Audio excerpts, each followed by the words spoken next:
Hello everybody, so today I want to talk about trigonometry. The topic that is about we need to prove about this equation. So now I want to show you how to answer.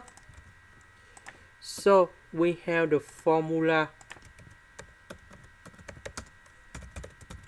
cotx x equals to cosine x over sine x. Tan x, that is about sine x over cosine x. Now we change this one into this one. Tan x we change to this one. And now we need to simplify, and we have sine x cosine x, and this one we have cosine x sine x. So we need to sum two of them, and we have 2 sine x cosine x. This is the end. Thank you for watching.